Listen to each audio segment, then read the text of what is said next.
बिस्मिल्लाहिर्रहमानिर्रहीम। Dear secondary students, आज हम बात करते हैं क्रॉसिंग ओवर और रिकॉम्बिनेशन फ्रीक्वेंसी और जेनेटिक मैप या जीन मैप क्या चीज है। तो सबसे पहले हम डिफाइन करते हैं क्रॉसिंग ओवर को। क्रॉसिंग ओवर हम कहते हैं it is the exchange of segments between homologous pairs of chromosome, between the homologous pairs of chromosomes during meiosis.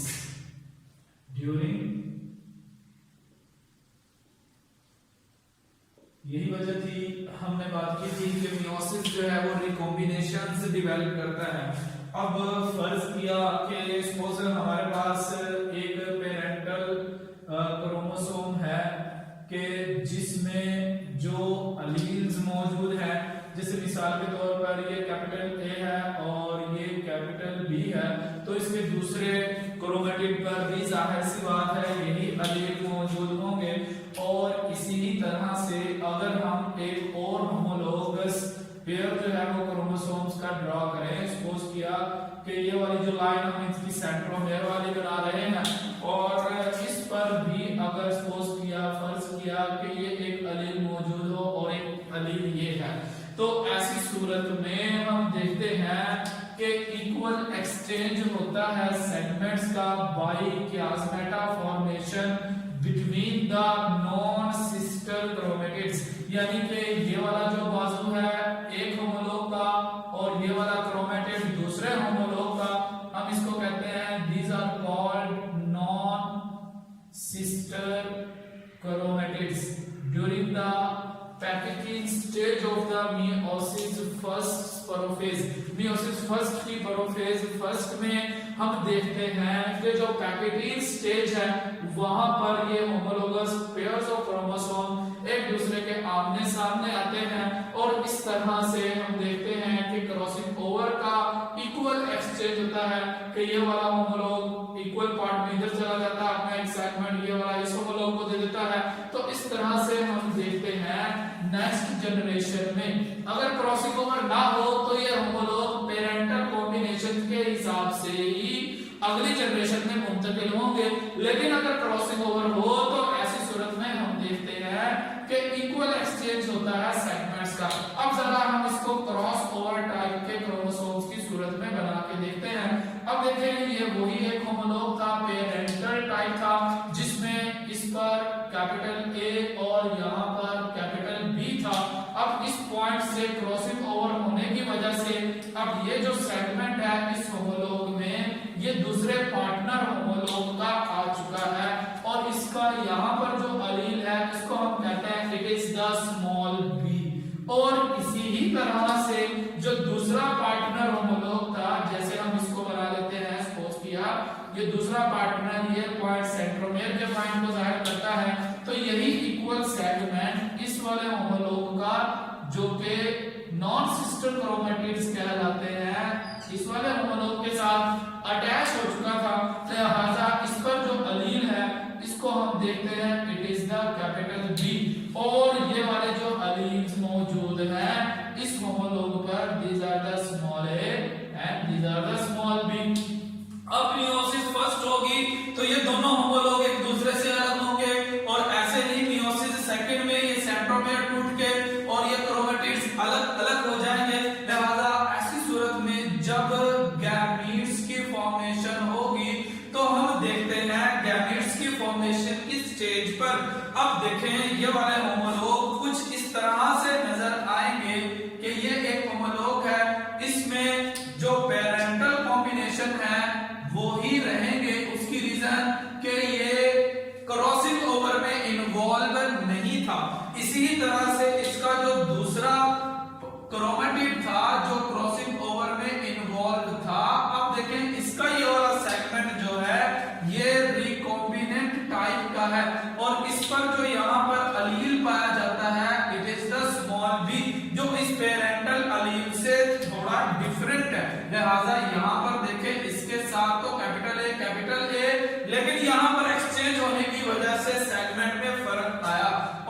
ऐसे ही हम बना लेते हैं तो ये 4 डिफरेंट टाइप्स के गैमेट्स प्रोड्यूस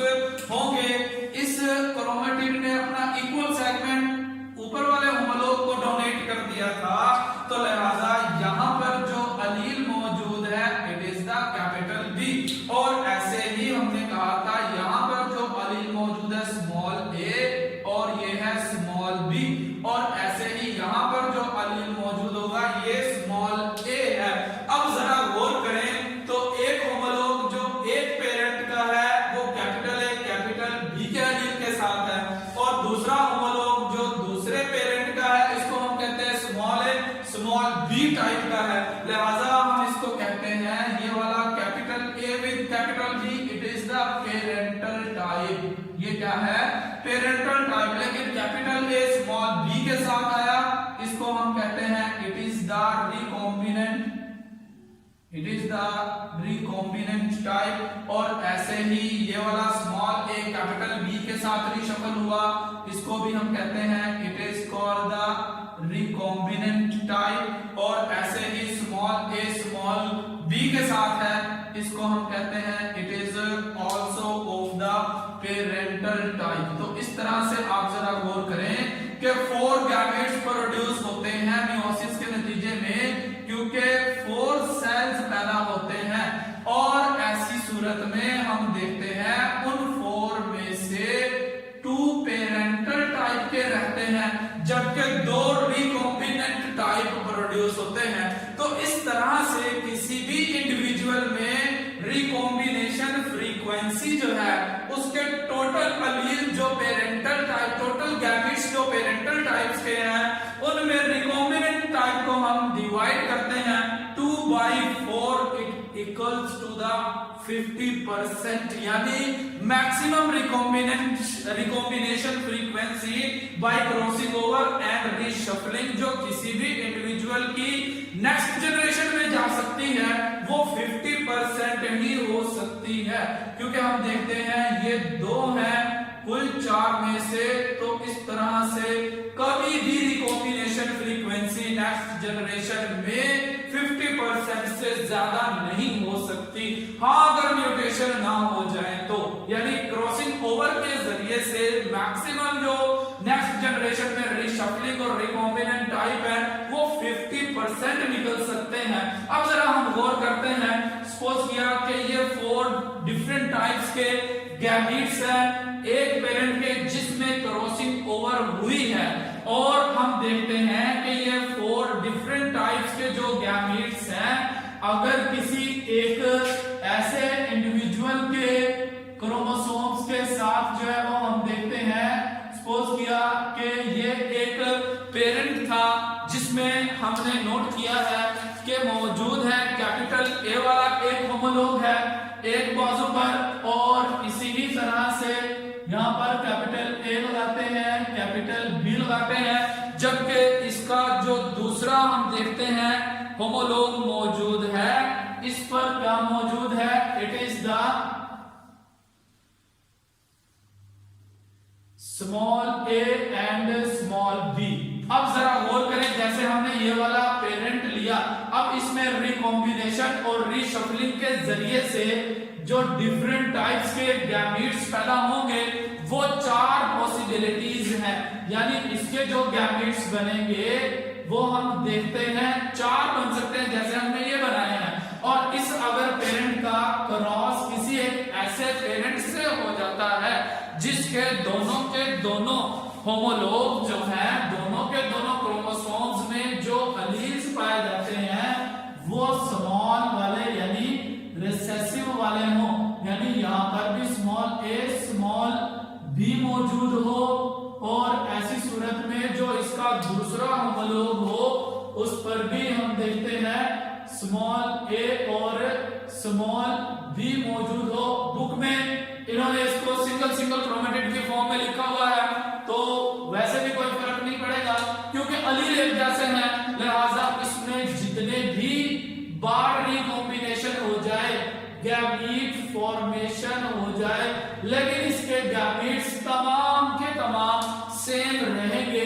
एक ही जैसे गैमीट प्रोड्यूस होंगे इसमें, तो इसको हम कहते पढ़ते हैं it is the small A and small B type, यानी अगर इसके गैमेट्स को हम देखेंगे तो ये हमेशा एक ही जैसे रहते हैं, जिसको हम कहते हैं स्मॉल ए और स्मॉल बी टाइप के। अगर चाहे इसमें रिकॉम्बिनेशन हो भी जाए तब भी अलील जो है वो इसके यही रहेंगे। तो इस तरह से हम देखते हैं एक तरह के गैमेट्स हैं और ये 4 डिफरेंट टाइप्स के गैमेट्स जो है प्रोड्यूस हो, इनको हम बारी बारी जो है वो कंबाइन कर लेते हैं। सपोज किया फॉर एग्जांपल ये जो पेरेंटल गैमीट है इसको हम इस साइड पर लिख लेते हैं, ये वाला पेरेंटल गैमीट इस तरफ आ रहा है और इसी तरह से बाकी जो 4 टाइप्स के गैमीट्स हैं इनके लिए हमने ये 4 कॉलम बना लिए हैं। देखें यही वाले गैमीट्स जो है वो हम लिखेंगे यहाँ पर, एक पेरेंटल टाइप का है और इसी तरह से दूसरा जो है ये वाला गैमीट, यहाँ पर गैमीट्स हैं और ये भी गैमीट्स की लाइन है, तो ये दूसरा पेरेंटल टाइप का है। देखें ये कैपिटल ए कैपिटल बी के साथ है और यहाँ पर देखें यह स्मॉल ए स्मॉल बी के साथ है और इसी ही तरह से जो दूसरा जो है वो हम रिकॉम्बिनेंट टाइप का लिखते हैं। देखें ये वाला एक हमारे पास रिकॉम्बिनेंट टाइप का गैमीट बना था जिसमें हमने देखा था कि एक इसमें जो पोर्शन आया है इट इज स्मॉल बी और दूसरा जो यहाँ पर मौजूद है it is the capital A. लिहाजा इस तरह से ये एक रिकॉम्बिनेंट टाइप का गैमीट बन गया और दूसरा रिकॉम्बिनेंट टाइप का गैमीट ये बना लेते हैं जो के स्मॉल ए के साथ कैपिटल बी शो होता है। लिहाजा इस तरह से हमने इन गैमीट्स को जाहिर कर लिया।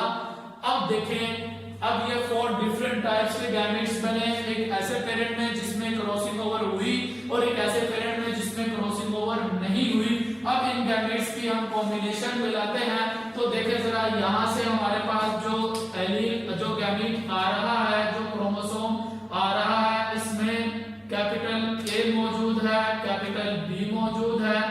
और जबकि यहाँ से जो गैमीट आ रहा है देखें इसमें आपके इसमें मौजूद है स्मॉल ए और स्मॉल बी। लिहाजा यहाँ पर जो दूसरा गैमीट आएगा इसमें हम देखते हैं क्या मौजूद होगा, एक इसमें स्मॉल ए है और एक स्मॉल बी है। इस तरह से ये वाला देखें इस पेरेंटल कॉम्बिनेशन जैसा बना और जबकि ये वाला गैमीट देखें तो इसमें हमारे पास ये रिकॉम्बिनेंट टाइप का है, तो लिहाजा इस रिकॉम्बिनेंट टाइप को जब इसके साथ मिला लेते हैं तो यहाँ पर कैपिटल ए अलील मौजूद है लेकिन दूसरा स्मॉल बी वाला अलील मौजूद है और यहाँ से ये वाला होमोलॉग जो है वो इधर आता है। तो अब जरा गौर करें तो यहाँ पर हम देख रहे हैं कि स्मॉल ए स्मॉल बी वाला आता है, ये वाला देखें स्मॉल ए स्मॉल बी वाला है जो रिकॉम्बिनेंट टाइप शो करता है और इसी ही तरह से मजीद जो है हम देखते हैं ये वाला भी एक रिकॉम्बिनेंट टाइप का अलील है जिसमें हम देख रहे हैं एक स्मॉल ए है और इसी तरह से नेक्स्ट जो अलील है ये कैपिटल बी है, लेकिन यहाँ से जो अलील इधर ट्रांसफर हो रहा है इसको हम कहते हैं it is of small A and small B type, ये स्मॉल ए और स्मॉल बी है। तो देखें ये भी रिकॉम्बिनेंट टाइप का है जो ना इस पेरेंट से मिलता है ना इस पेरेंट से मिलता है और इसी तरह से ये एक अलील है, ये एक गैमेट है जो कि पेरेंटल टाइप का था स्मॉल ए स्मॉल बी के साथ। जब ये इस गैमेट से इसकी फर्टिलाइजेशन होगी तो जाहिर सी बात है ये वाला तो स्मॉल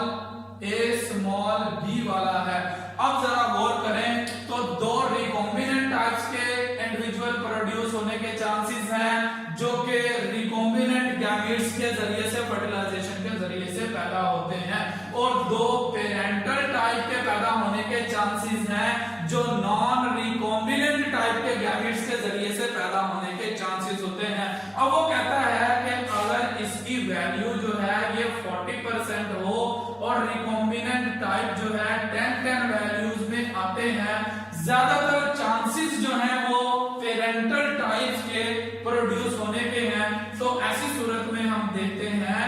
रिकॉम्बिनेंट फ्रीक्वेंसी क्या होगी। हम देखते हैं रिकॉम्बिनेंट फ्रीक्वेंसी, ऊपर लिखते हैं रिकॉम्बिनेंट टाइप और नीचे लिखते हैं ऑल टाइप्स। तो इस तरह से ये रिकॉम्बिनेशन फ्रीक्वेंसी RF इसको बना लेते हैं एब्रिविएशन, और इसी तरह से ऊपर है 20 और नीचे है तमाम टाइप्स जो है वो मिलकर 100 बनती हैं। तो इस तरह से जब हम इसको 100% से मल्टीप्लाई करते हैं तो जो वैल्यू है वो हमारी निकलती है 20%। तो इस तरह से हम कहते हैं कि ये जो दो अलील A एंड B है, क्रॉसिंग ओवर के जरिए से दो पेरेंट्स के गैमेट्स में ये नेक्स्ट जनरेशन में जो फ्रीक्वेंसी रिकॉम्बिनेशन टाइप्स के प्रोड्यूस करते हैं वो 20% है, जो कि 50% से कम है। लिहाजा हमारी कैलकुलेशन करेक्ट है। कभी भी रिकॉम्बिनेशन फ्रीक्वेंसी 50% से ज्यादा नहीं हो सकती। उसकी रीजन क्या, पेरेंटल टाइप्स के गैमेट्स भी प्रोड्यूस होते हैं, रिकॉम्बिनेंट टाइप्स के गैमेट्स भी प्रोड्यूस होते हैं। Thank you.